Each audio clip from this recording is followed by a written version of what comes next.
à tous et à toutes, bonne et heureuse année 2024, et comme chaque année, nous nous retrouvons pour mes 3, ou plutôt 4, cette fois-ci, vidéos bilan de l'année 2023, où je vais revenir sur mon année cinéma 2023 et parler de tous les films que j'ai vus cette année, donc sauf les films dont j'ai déjà parlé dans plusieurs de mes critiques sur ma chaîne, sauf si évidemment elles se retrouvent en top de fin d'année, mais vous verrez. Et cette année, nous commençons avec mon top des pires films de cette année 2023. Si vous suivez ma chaîne depuis longtemps, depuis 5 ans maintenant que je fais ça, vous savez que d'habitude c'est des top 10 que je fais, c'est ce que je fais pour les meilleurs films, les films que j'ai le plus aimé de chaque année, donc les meilleurs films de chaque année.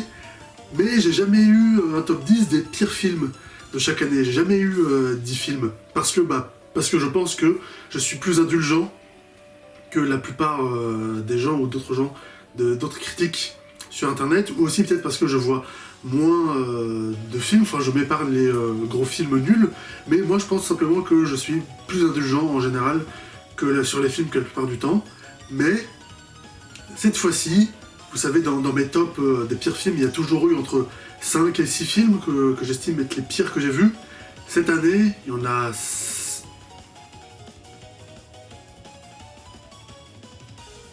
Cette année, il y en aura 8. Voilà, il y a un petit cut. C'est pas mon record c'est toujours 2018 où il y a eu 9 films. Là, on a 8. C'est plus que toutes les autres années précédentes. Et c'est pas une bonne nouvelle en fait. Limite, j'aimerais qu'une année, je fasse pas du tout de top des pires films de l'année, tu vois, genre que j'ai vu aucun mauvais film, aucun film que j'estime comme étant ultra nul à mettre dans un top, tu vois, genre, ce serait bien que j'ai ça pendant une année où j'en ai vu aucun film, ce serait l'idéal, ça me ferait une vidéo en moins à faire, mais bon, cette année ce sera pas possible, il y a 8 films que j'ai vus en 2023 qui étaient pas possibles, et on va en parler tout de suite. Alors, le numéro 8, La vie pour de vrai de Danny Boone. Alors moi, d'habitude, j'aime bien les films de Danny Boone, j'ai bien aimé tous ces films, Red Dunk, Superchondriac, c'était très bien. Même Rien à déclarer, ou même Bienvenue chez les Ch'tis, c'est une bonne comédie que j'aime bien. J'ai vu d'autres de meilleures comédies, notamment cette année, mais même Bienvenue chez les Ch'tis, c'est un film que j'aime bien. Donc La vie pour de vrai, je m'étais dit, oui, pourquoi pas, ça peut être sympa. Sauf que, non. C'était vraiment bof, c'était vraiment moyen. Et en termes d'humour, il y avait 2-3 passages qui passaient bien, notamment il y a un passage dans le métro qui est marrant, qui passe plutôt bien, et un à la fin aussi où t'as quand même une course-poursuite en voiture, quand même dans les rues de Paris, qui est plutôt amusante, qui est plutôt impressionnante aussi, ils font rouler une voiture dans un parc, ils font un tonneau dans la rue devant l'Arc de Triomphe et tout, je sais pas s'ils ont fait ça pour de vrai à Paris vu que c'est compliqué, mais en tout cas ça rend bien et ça marche bien. Mais sinon tout le reste, c'est action, mise en scène, comédie, c'est largement moins inspiré que tous ces autres films qu'il a fait avant, notamment Rien à déclarer, Superchondriac et Red Dunk aussi, c'est bien moins inventif.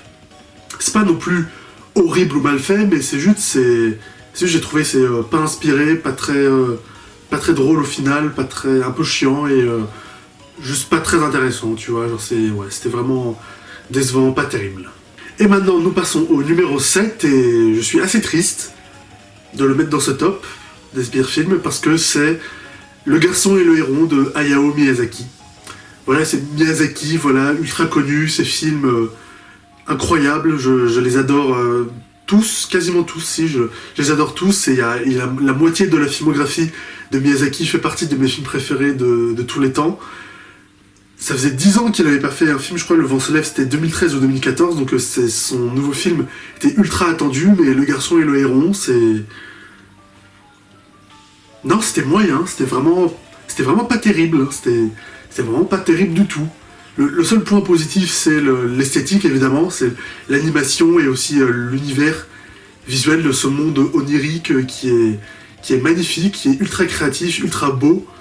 À voir, même quand ils sont pas dans le monde onirique, tu vois, même quand il entre dans la vieille tour par laquelle il va aller dans le monde onirique, même là, il rentre dans une salle où c'est une bibliothèque avec des livres partout, et c'est super beau, la lumière est super belle, visuellement, ça rend vraiment ultra bien, c'est magnifique. Mais après, Je sais pas où est le problème, mais je dirais, genre, c'est que le film, je trouve mal structuré, en termes d'histoire et de narration, et je trouve aussi pas structuré, tu vois. Le personnage, il a perdu, le principal, Mahito, il a perdu sa mère, donc il part, dans un autre monde pour aller retrouver sa belle-mère qui a été enlevée, donc il est censé faire un parcours, justement, pour accepter le fait que sa mère est morte, faire son deuil et tout, sans doute. Sauf que ce parcours-là, dans le film, on le ressent pas du tout, je trouve. On voit pas du tout le fil rouge, la narration dans le monde, dans ce monde, tu vois, genre on comprend pas du tout pourquoi il va là. Je comprends pas du tout quel est son parcours, littéralement. Et je comprends pas du tout non plus la résolution, où il rencontre le sorcier là qui régit le monde, où pareil, quand il retrouve sa mère, sa vraie mère qui est morte, mais enfant, et il retrouve aussi, et avec elle, il l'aide à retrouver sa mère de substitution qui est censée l'aider à faire son deuil. Là aussi, même à la fin où il est censé justement avoir fait son deuil, j'ai pas du tout compris en quoi il a fait son deuil, j'ai pas du tout compris c'était quoi Comme je comprends pas c'est quoi le parcours, je comprends pas non plus la résolution. Même la résolution, je comprends pas pourquoi c'est comme ça, pourquoi ça finit comme ça. Vraiment, et puis aussi le personnage principal, Mahito, plat. Mais vraiment, tout le truc, c'est censé être un voyage initiatique pour faire son deuil, tu le ressens pas du tout, le personnage est mono-expressif pendant tout le film, tu ressens pas ses émotions, il réagit même pas au monde qui l'entoure. Non, je sais pas, en fait, tout le film, j'ai trouvé plat, en fait. Même si c'était très bien fait, très beau, j'ai trouvé plat, et je trouvais que ça racontait rien, ou que c'était mal raconté. Donc Le Garçon et le Héron, c'est ultra déçu, ultra déçu, Pourtant, évidemment, c'est un des films de Miyazaki qui a le mieux marché, notamment en France, c'est normal, parce qu'il n'avait pas fait de film depuis 10 ans, donc comme il est connu, forcément, les gens voulaient voir son nouveau film, mais passer justement ce retour et cette hype, je dirais, c'est honnêtement, Le Garçon et le Héron, quand on le reverra, c'est pas du tout un film qui va marquer, c'est vraiment oubliable, quoi. Je veux pas oublier les visuels, ça c'est vrai, c'était très beau, mais après, jamais je me poserai devant le film pour le voir ou pour l'apprécier, tu vois. Peut-être je le reverrai pour me faire un deuxième avis, mais sinon, non, j'ai trouvé vraiment ça pas terrible et j'ai pas aimé. Mais après, il avait dit que Le Vent se lève serait son dernier film, et il est revenu faire Le Garçon et le Héron, et il va en faire un autre. Apparemment, il est déjà en train de travailler sur un autre film, donc tant mieux en fait, j'irai le voir aussi, et j'espère que son prochain sera bien meilleur, parce que bon, même si Hayao Miyazaki s'est planté cette fois-ci, il a quand même fait que des chefs-d'œuvre jusque-là, donc j'irai quand même voir son prochain film, mais là, Le Garçon et le Héron, non, c'est une plantade. Pour moi, c'est un four. Et maintenant, 6ème de ce top, Ruby l'Ado Kraken. Voilà, c'est un film DreamWorks. Comme chaque année, DreamWorks sort toujours 1 ou 2 films, parfois 3 par an, et je vais toujours les voir. Sauf que là, Ruby l'Ado Kraken, j'ai bien aimé l'esthétique globale du film, le style d'animation et le style aussi de leur ville, qui est genre une ville maritime. J'aime bien le design de leur ville avec justement avec un fleuve qui traverse la ville, avec des ponts-levis, avec des constructions, avec des tuyaux colorés dans tous les sens. T'as aussi t'as des gens qui voyagent, qui naviguent sur le fleuve ou sur la mer dans des espèces de petits bateaux jaunes et tout, tu vois, c'est visuellement et dans le design de la ville, je trouve que c'est pas mal. Il y a des trucs plutôt cool. Mais après, le film est vraiment nul, quoi. Le film va trop vite et présente pas assez ses personnages. Du coup, même le personnage principal. Donc tout va trop vite, tous les événements s'enchaînent beaucoup trop vite. Et du coup, on a le temps de rien apprécier. On n'a pas le temps d'apprécier l'histoire ou les personnages, et qui sont pas très bien caractérisés d'ailleurs. Et juste, ça va trop vite. Du coup, t'as aussi, il y a rien d'impact en fait. Tu vois le film, t'as les scènes qui se défilent, sauf que je sais pas, ça va tellement vite, le film se pose tellement peu en fait, et on dirait il y a très peu d'implication dans le film. Du coup, on ressent rien devant ce qui se passe, tu vois, que ce soit les scènes d'émotion ou drôles ou d'action, c'est vraiment le film passe comme ça, et vraiment on réagit pas. Le film provoque rien, il manque de tout en fait, il manque d'ampleur, il manque de scène aussi pour se poser, tout va beaucoup trop vite et c'est ça, tout est superficiel. Tout est en surface, du coup, tout est jamais rien bien traité. L'histoire, les personnages, les thématiques, tout est artificiel en fait et rien ne marche. Voilà, rien ne marche. Et c'est dommage parce que bon, la bande-annonce, je voulais quand même lui laisser sa chance puisque c'est un DreamWorks, donc je vais voir tous leurs films. Mais là, celui-là, c'était vraiment non. Pour moi, c'est vraiment un gros raté de la part de DreamWorks. Et pourtant, moi, j'aime beaucoup les films de DreamWorks. J'aime tous leurs films, même les films de DreamWorks que les gens considèrent être nuls, comme je sais pas, genre comme Gang de requins par exemple, ou Baby Boss. Même moi, j'adore ces films. Mais là, Ruby la Kraken, c'est nul. C'est nul et à mon avis, le film n'a pas du tout fait parler. Il s'est planté et personne ne s'en souviendra. Et pour moi, c'est vraiment un DreamWorks oubliable. Personne ne le retiendra. Ensuite, en numéro 5, Ailleurs si j'y suis. Alors ça, c'est plus particulier puisque c'est un film qui a pas beaucoup fait parler, dont pas beaucoup de gens connaissent, tu vois. Mais moi, j'ai vu le film en découvrant la bande-annonce par hasard sur le site de cinéma auquel je vais, donc c'est UGC, donc ils mettent les bandes-annonces à des films, et donc j'ai vu la bande-annonce de ce film-là par hasard, et la bande-annonce m'avait intrigué. Ça avait l'air d'être une comédie un peu loufoque, un peu décalée, tu vois, avec des trucs absurdes. Donc c'est un mec qui décide tout d'un coup de partir vivre dans la forêt et tout, tu vois. Donc c'est le côté un peu absurde, tu vois, décalé qui m'avait intrigué un peu, tu vois. Donc je voulais aller voir le film quand même pour tester, tu vois, pour voir, hein, pour peut-être avoir une bonne surprise. Et non, c'était éclaté. Mais vraiment, c'était nul, tu vois.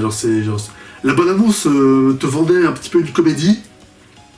Sauf qu'au final, c'est beaucoup plus un drame, hein, vraiment. C'est pas du tout comique. Hein. Ici, il y a des scènes comiques que je les ai pas vues, où j'ai pas rigolé. Il y a quand même un côté un peu décalé, un peu absurde, et qui devrait créer quand même des scènes un peu comiques, mais le film a un ton trop, je sais pas, genre trop sérieux ou trop film d'auteur et tout. Du coup, je trouve que ça marche pas du tout. Et le film est chiant. Le film est ultra chiant et tout le film c'est censé être l'histoire de ce mec qui décide de se barrer en forêt comme ça tout d'un coup parce qu'il fait une crise existentielle. Sauf que au bout de 30-40 minutes, je crois, le film oublie complètement ce personnage et se concentre entièrement sur les personnages secondaires de sa femme qui part faire un adultère voir un autre homme, ou de son pote ou de son patron, et du coup tout d'un coup le film ne s'intéresse plus du tout à lui et on s'intéresse aux autres personnages qui gèrent un petit peu, entre guillemets, le fait qu'ils soient partis, et du coup tout le film ça sera sur eux. Et c'est chiant, c'est pas intéressant, et c'est parce que la bande-annonce nous avait promis, hein, et du coup pendant tout le film on se concentre sur d'autres personnages, genre de sa femme et tout, et ce qui leur arrive est pas intéressant, et c'est chiant et ça nous intéresse pas. C'est genre... Et même à la limite, à la fin, il se passe un truc un peu particulier où il décide aussi de partir en forêt. Ça aurait pu être un peu décalé et amusant, mais comme le film a tellement peu de rythme, oui, ça aussi, le film est chiant, il est mal rythmé, la mise en scène n'est pas inspirée, il se passe jamais rien, et la fin aussi, elle pourrait être un peu décalée, un peu drôle, mais ça marche pas, c'est trop terre à terre, trop sérieux, alors que c'est censé être comique, c'est... Non, et au final, vraiment, c'est vraiment pas bien, c'est chiant, je me suis ennuyé, ça racontait rien, Non, c'était vraiment nul, c'était pas possible, et c'était vraiment ennuyeux. Voilà. Ensuite, 4ème place, En eau très trouble.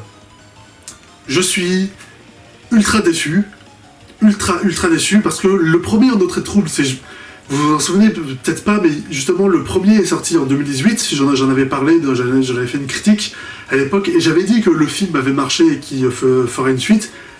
Voilà, j'ai eu raison. Il y a tellement d'incohérences dans cette suite et de trucs qui vont pas, on dirait qu'ils ont pas vu le premier film. C'est débile parce que c'est une suite, le premier film il avait un scénario simple mais qui marchait, mais on dirait pour cette suite, ils reprennent les personnages, mais on dirait ils ont pas vu le premier film, tu vois, où ils s'en foutent. Parce que c'est n'importe quoi.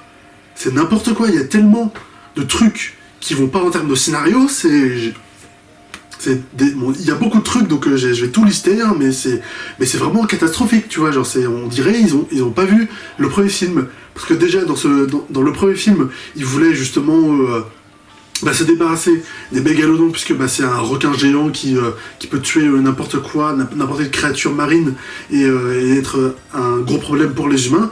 Donc du coup, tout le premier enjeu, l'enjeu du premier film, c'était justement de se débarrasser de ce mégalodon, de le tuer, justement, de pas laisser un mégalodon dans notre monde, une créature préhistorique et tout, parce que c'est catastrophique, tu vois, il faut pas le laisser là.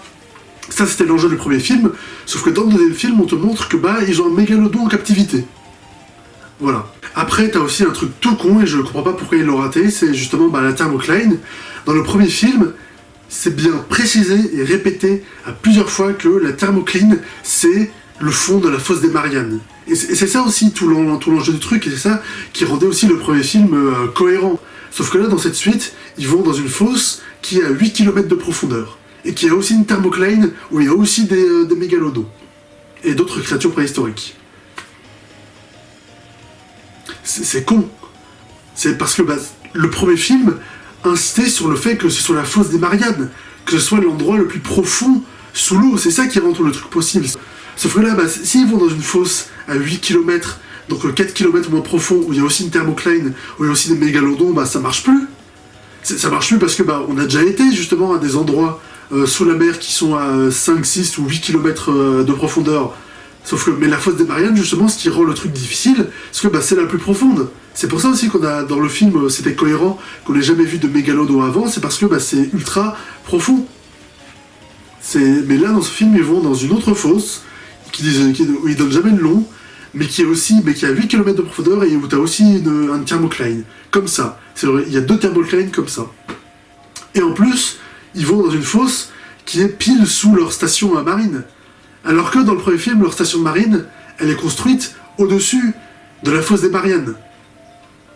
Mais là, ils sont sur la même station sous-marine, marine, Banawan, mais ils plongent dans une autre fosse qui est moins profonde. Tu fais ils avaient construit leur station pile au-dessus de la fosse des Mariannes, justement pour l'étudier, mais là, ils sont dans une autre... leur station était aussi au-dessus de d'autres fosses, ou alors leur station sous-marine, elle a changé de place et tout, tu vois, c'est n'importe quoi. Ils étaient pile au-dessus de la fosse des Mariannes, c'était ça le truc du premier film. Sauf que là, ils sont au-dessus d'une autre fosse qui est moins profonde. C'est délirant, je comprends pas. T'as aussi la moitié des personnages du premier film qui reviennent pas. Les personnages du premier film qui étaient encore en vie, parce que je sais pas pourquoi, d'autant plus que ils avaient déjà créé un bon casting qui marchait bien, qui avait une bonne chimie. Mais là, dans ce film-là, il est pas repris. Notamment, t'as la meuf asiatique du premier film, j'ai oublié son prénom, qui là ne revient pas. Dans le film, ils disent qu'elle est décédée, alors qu'ils avaient créé tout un début de romance dans le premier entre elle et Jonas, sauf que là, dans le film, elle est décédée, du coup, il n'y a plus.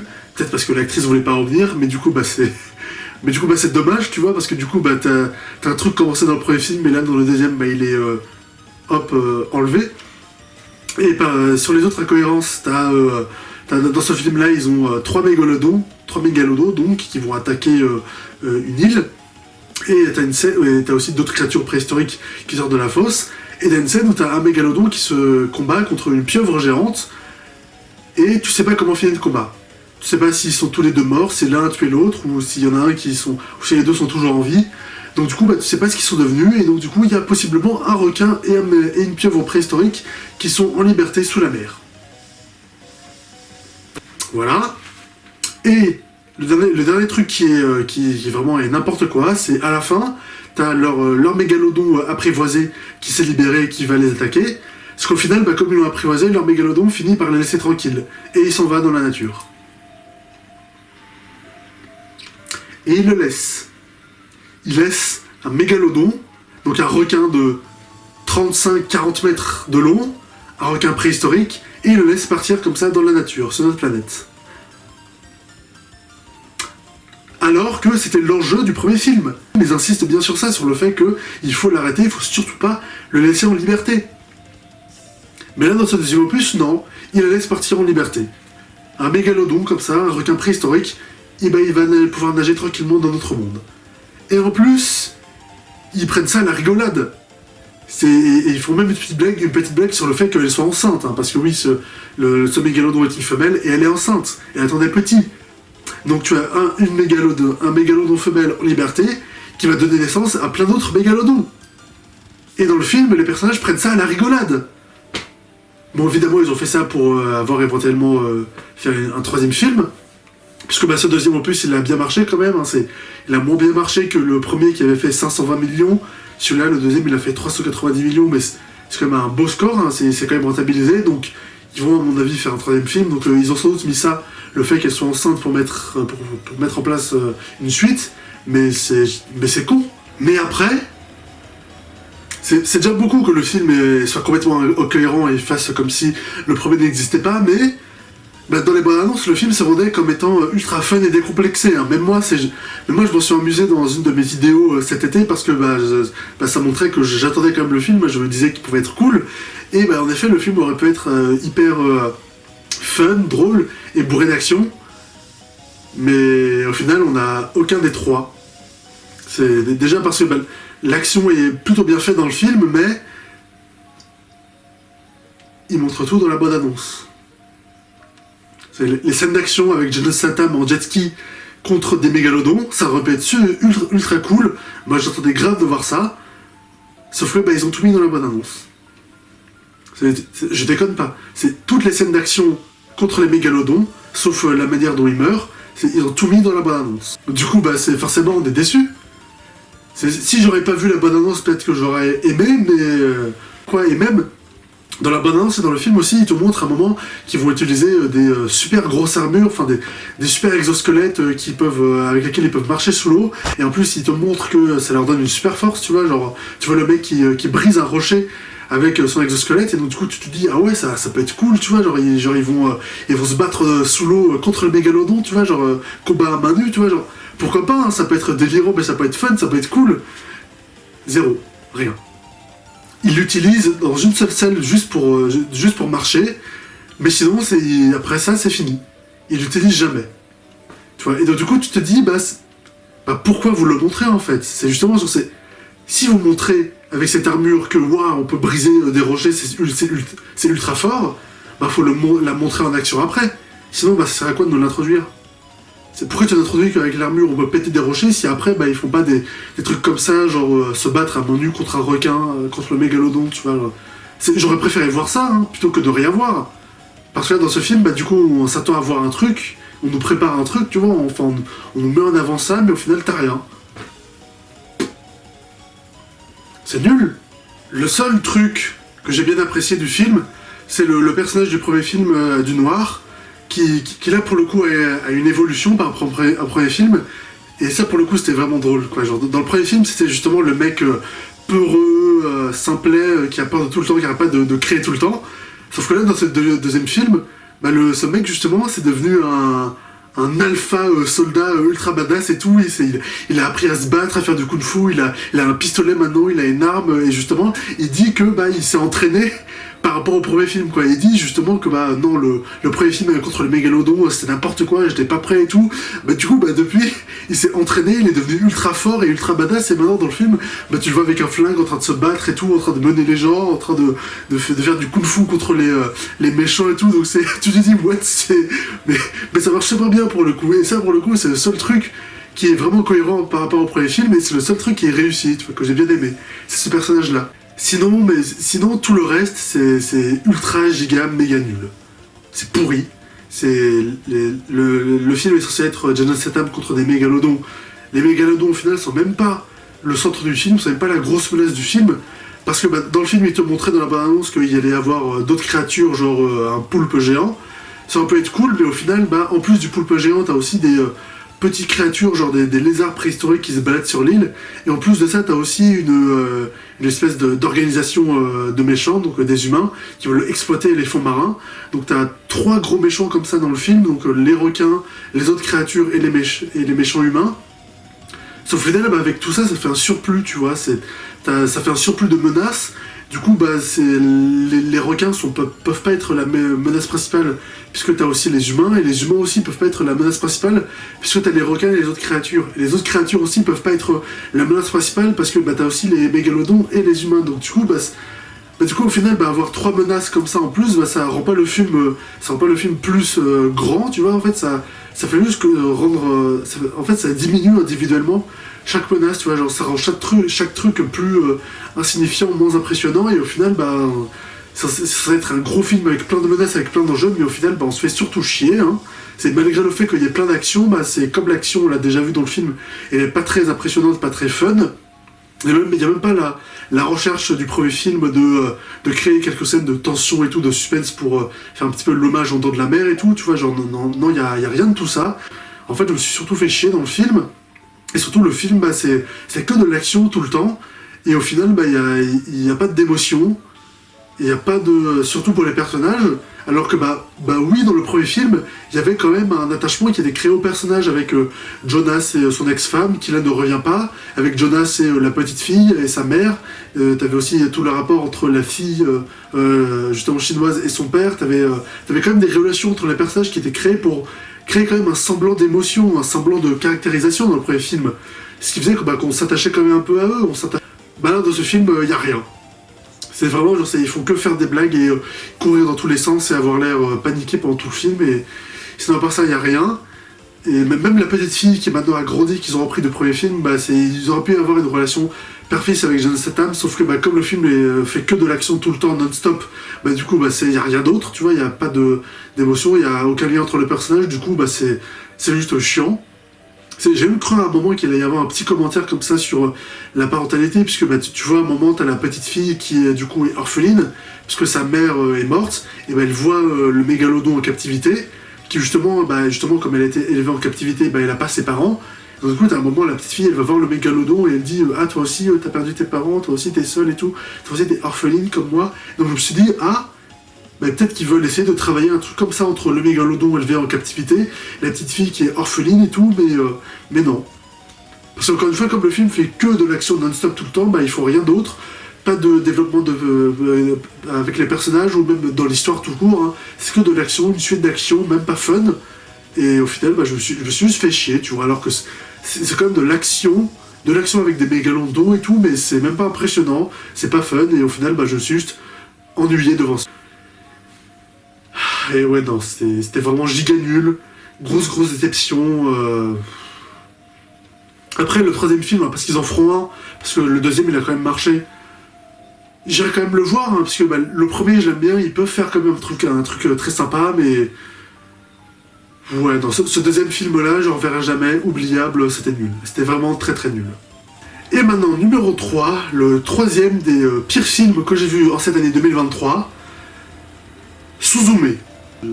J'ai pas aimé, et non seulement j'ai pas aimé, mais je trouve aussi que c'est pas juste une question de goût personnel, c'est pour Suzume, je trouve vraiment que c'est pas bien. Je trouve vraiment que, outre mes goûts, je trouve vraiment que le film est mauvais, il est vraiment mal fait.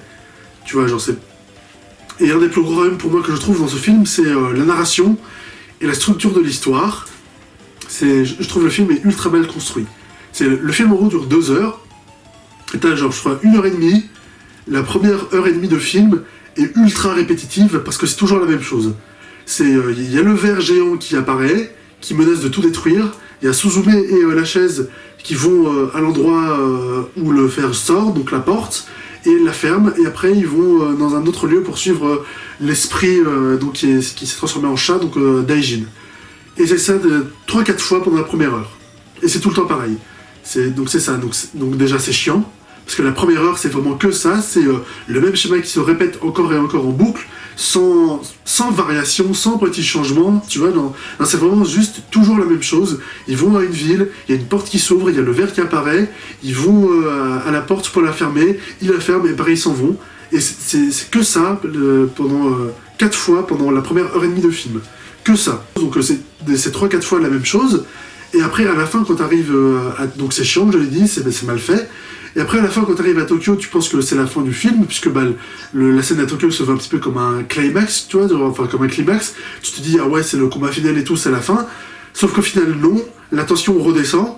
Et la tension redescend vraiment beaucoup, puisque après, t'as 20-30 minutes de road trip, avant après arriver à l'autre bout du Japon et y avoir un nouveau climax, tu vois.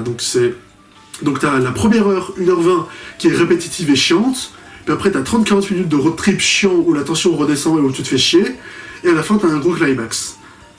Déjà, je trouve le film ultra mal scénarisé, très mal construit en termes de structure narrative aussi. C'est vraiment chiant et mal fait. T'as une première heure répétitive et chiante et une deuxième heure où il se passe rien et chiante. C'est déjà, je trouve ça ultra nul. Après, en termes d'animation et de mise en scène, c'est excellent. Voilà, c'est comme Le Garçon et le Héron, c'est le seul bon point du film. C'est ultra beau. La mise en scène est assez incroyable, notamment dans les scènes d'action. La musique aussi est très très belle et très entraînante. Mais sinon, à part ça, tout le reste du film est nul. Le film est nul parce que, en fait, surtout parce que je trouve le film vraiment juste vide. Quoi, genre, c'est vraiment, tu t'assois dans la salle, tu regardes le film pendant 2 heures, tu vois le film, et après, à la fin, quand le film se termine, tu te dis, mais tout ça pourquoi, en fait? C'est vraiment, genre, t'as regardé le film, t'as vu tout ce qui s'est passé, et tu te dis, mais c'est pourquoi? Ça va à quoi? C'était quoi l'histoire, en fait? On nous a raconté quoi avec ce film? Mais vraiment? Mais j'ai vu quand même, puisque j'ai des yeux, j'ai vu quand même que le film essayait d'avoir des thèmes, notamment de parler du rapport au Japon et au tremblement de terre, puisque l'héroïne, justement, elle a tout un traumatisme avec ça, où il y a sa mère, justement, elle a perdu sa mère dans le tremblement de terre du Japon de 2011, hein, le fameux, où il y a eu l'accident nucléaire à Fukushima. Elle a tout un traumatisme par rapport à ça, tu vois, où elle a perdu sa mère à cause d'un tremblement de terre. Mais sauf que ça, tu l'apprends à la fin. Il y a sa mère qui est décédée, sauf que c'est seulement à la fin qu'on nous rappelle que, ah oui, elle est décédée à cause du tremblement de terre de mars 2011. Parce qu'elle l'a oublié, justement, parce que c'est arrivé quand elle était enfant. Donc du coup, comme elle s'en rappelle à la fin, du coup, pendant tout le film, on le sait pas. Du coup, le personnage de Suzume, il est pas du tout travaillé par ça. Il est pas du tout angoissé ou triste d'avoir perdu sa mère à cause du tremblement de terre, tu vois, genre, elle est pas du tout travaillée par ça, puisqu'on le sait pas. Et donc du coup, comme tu l'apprends à la fin, c'est trop tard, puisque le film est fini. Et du coup, t'as pas le temps de voir le personnage travailler par ça, du coup, c'est nul, en fait, c'est raté. Vous savez, c'est comme dans Mad Max Fury Road, où on apprend que le personnage de Furiosa, elle voulait quitter... elle voulait retourner à la Terre Verte d'où elle était née, mais ça on l'apprend quand elle y est arrivée, quand elle voit que tout est détruit. Donc du coup, t'as pas d'attachement à la scène, tu vois, genre tu pleures pas, t'es pas dans la scène, puisque tu le savais pas en fait, tu l'apprends comme ça d'un coup sur le vif, là c'est pareil avec Suzume. Du coup, comme on sait pas que la personnage elle a un rapport comme ça avec les tremblements de terre, du coup pendant tout le film elle est plate, elle est vide. Genre, elle est pas... Le personnage est sympathique, hein, comme tous les personnages, comme je veux dire, le film est sympathique en soi. Mais il est mal écrit, mal construit, et il est juste vide. Pendant toute la première partie où elle voyage, elle va dans différentes villes, et à chaque fois elle rencontre des personnages, enfin différentes personnes, et ces personnes ne servent à rien. Elle croise une fille, une lycéenne, elle croise une mère de famille, aussitôt vu, aussitôt oublié, tu vois, genre, tu les revois jamais dans le film, et ces personnages ne servent à rien. Ils lui apportent rien, ils disent rien, ils sont même pas un peu marrants ou étranges ou bizarres, tu vois, non, c'est juste, elle croise des personnages, elle parle un peu avec eux, puis elle s'en va, et c'est tout. Et y a rien. Y a rien, c'est vide. Alors que, je vois aussi quand même, j'ai vu aussi quand même que le film parlait justement des tremblements de terre, mais aussi du passé, tu vois, genre du rapport au passé qui revient, puisque tous les endroits d'où vient le verre qui crée des tremblements de terre, donc tous les endroits où une porte s'ouvre, c'est toujours des lieux du passé qui ont été détruits, tu vois, genre un parc d'attractions qui a fermé, ou une école qui a été détruite par un éboulement, tu vois, donc du coup je vois quand même qu'il y a un lien, tu vois, par rapport au passé, aux catastrophes, tu vois, au passé qui ressurgit, mais dans le film, c'est pas du tout traité, ou tu le vois pas, et ça marche pas du tout. Parce que justement, à un moment, quand ils vont justement dans le parc d'attractions, t'as une fille, la mère de famille, qu'elle croise, et qu'elle dit « Ah oui, je me souviens de cet ancien parc d'attractions, j'y allais quand j'étais petite et tout, mais il a fermé. » Et là, moi, quand je vois ça, tu te dis « Mais normalement, en termes de logique narrative, évidemment, la mère de famille doit accompagner Suzume jusqu'au parc d'attractions, tu vois, genre... T'as la mère qui littéralement te dit « Ah oui, je me souviens, ce vieux parc d'attraction et tout, ça a fait toute mon enfance, mais là il est fermé et tout, il est délabré, c'est triste. » Quand tu as littéralement une scène où t'as la mère qui te dit « Ah oui, je me souviens, j'allais quand j'étais petite dans ce parc d'attraction », non mais c'est... Genre, si moi j'aurais écrit le film, j'aurais évidemment écrit une scène où la mère de famille va accompagner Suzume dans le parc d'attraction et l'aider à refermer la porte, tu vois, genre c'est pour la développer, pour qu'elle puisse affronter son passé et tout, tu vois, genre, non mais en termes de logique pure d'histoire, c'est la base absolue. Moi c'est ce que j'aurais fait, c'est ce que j'aurais écrit, mais là non. Suzume elle affronte toujours tout toute seule et du coup il n'y a rien qui est jamais développé, il n'y a aucun commentaire qui est fait, genre c'est nul. C'est vraiment vide, tu vois, genre, j'ai vraiment l'impression d'avoir vu un film extrêmement creux, extrêmement vide.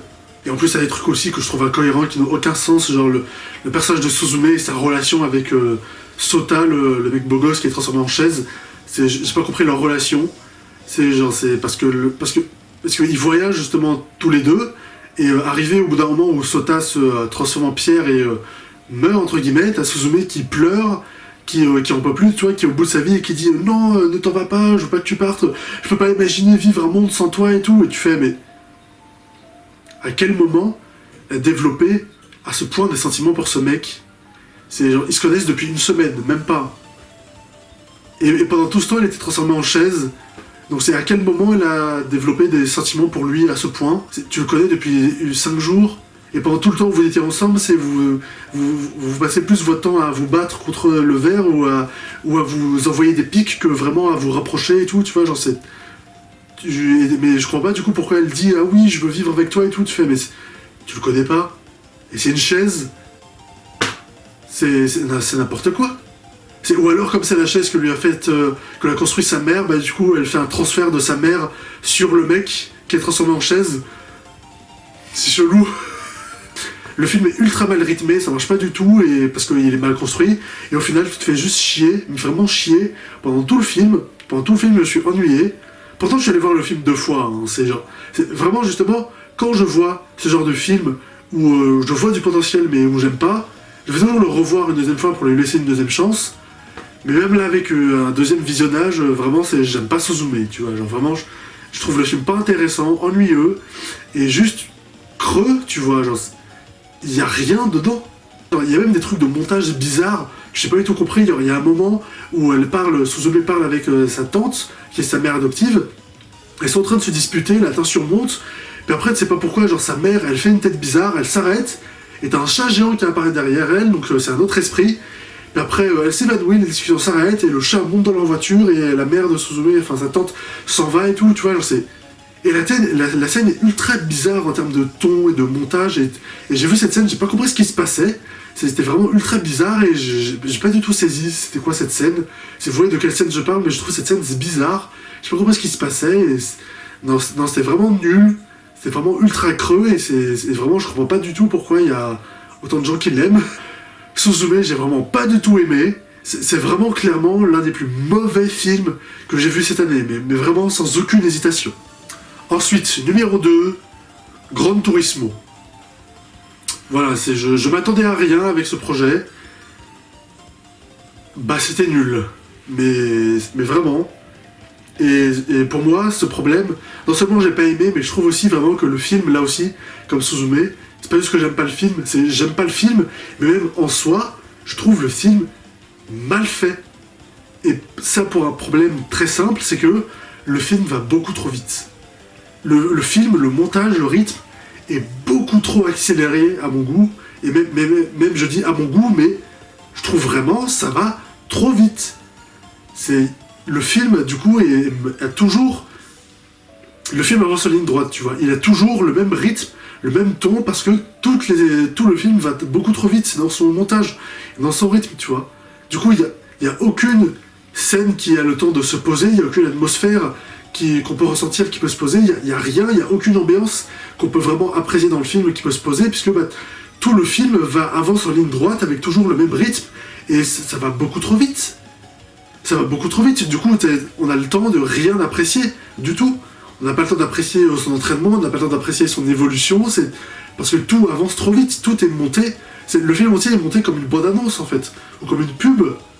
Et ils prennent jamais leur temps, tout va toujours trop vite, il n'y a jamais de séquences, même quand il y a des séquences juste de discussion au restaurant où les personnages se posent, même là ça va trop vite je trouve, parce que comme aussi le film a un rythme global qui va très vite, bah même les scènes qui ralentissent un peu entre guillemets, bah même là ça va trop vite, et du coup on ressent rien, Je ressens pas l'excitation, je ressens pas la fierté, je ressens pas les émotions des personnages, je ressens pas la tristesse, je ressens rien de ce qui se passe dans le film.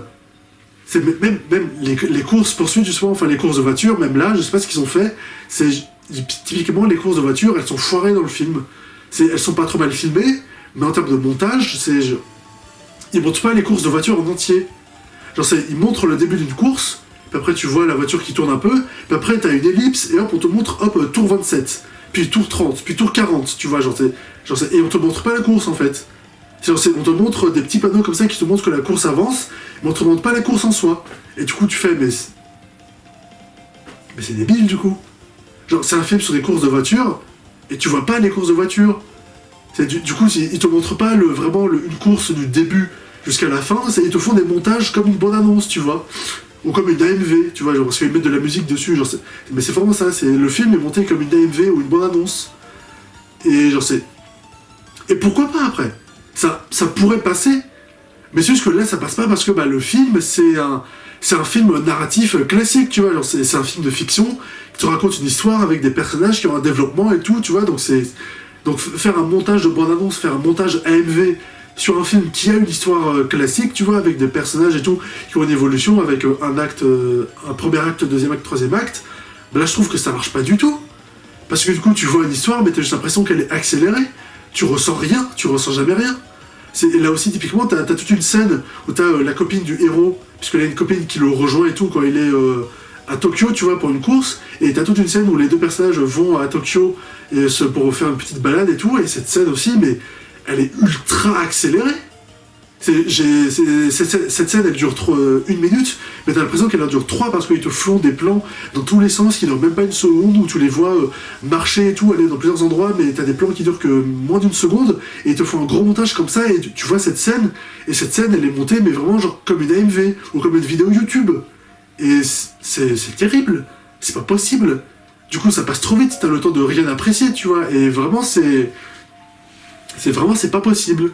Du coup, quand j'ai regardé ce film, Gran Turismo, je n'ai rien ressenti du tout.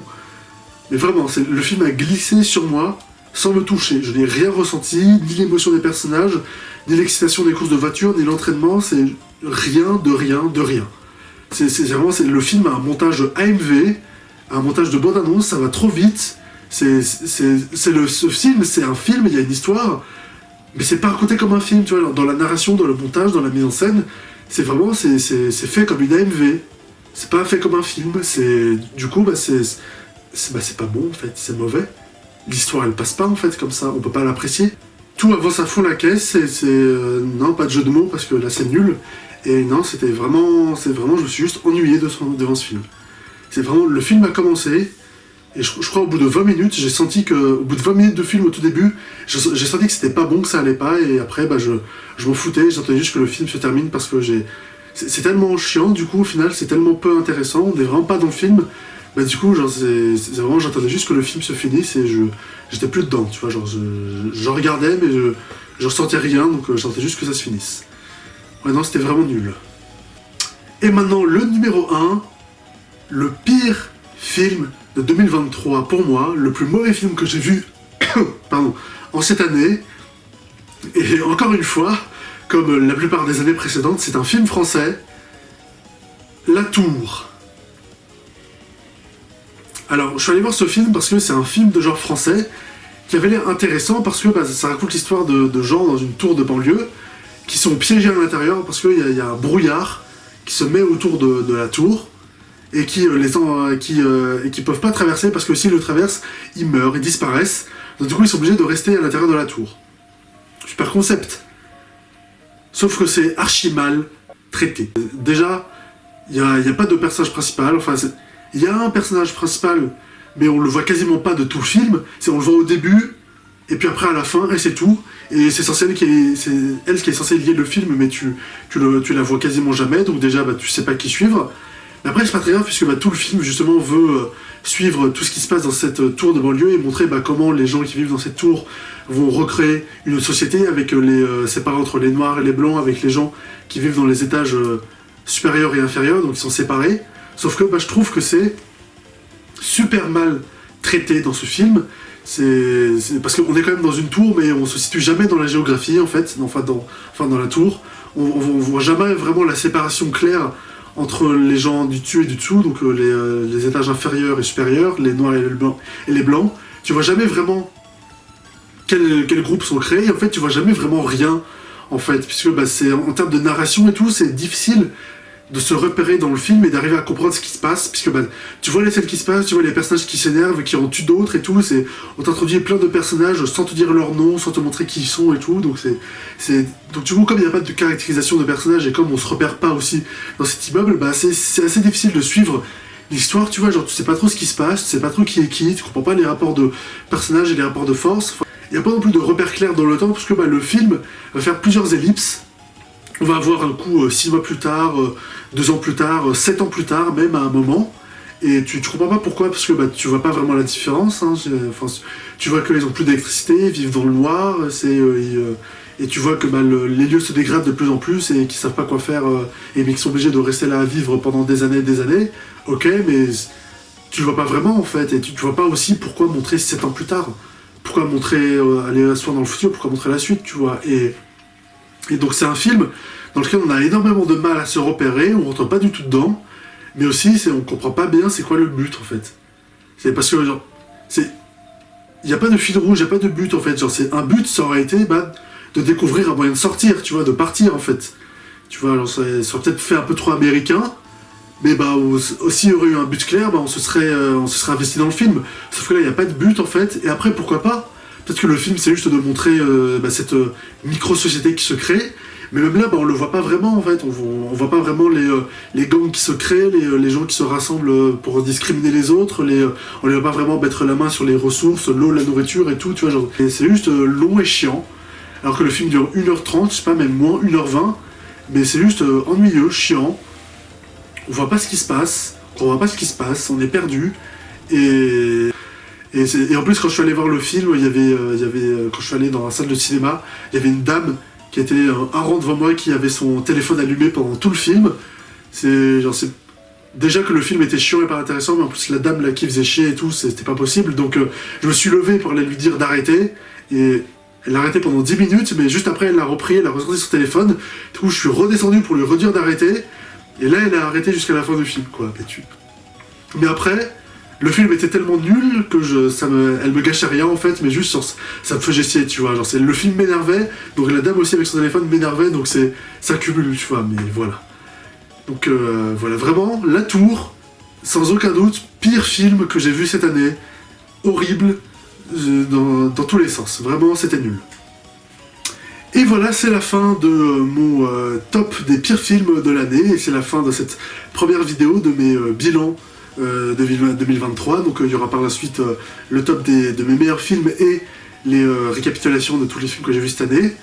Mais cette fois-ci, on a fini avec, on commence avec le pire puis après le meilleur, voilà. N'hésitez pas à me dire dans les commentaires quels sont vous les pires films que vous avez vus cette année, et merci d'être resté jusque là pour avoir vu ma vidéo. Et merci d'avoir regardé Et merci d'avoir vu ma vidéo en entier, d'être resté jusque là. N'hésitez pas à la liker si vous a plu, et à la commenter, à la partager sur les réseaux sociaux, et à vous abonner à ma chaîne YouTube pour ne pas manquer mes prochaines vidéos. Salut!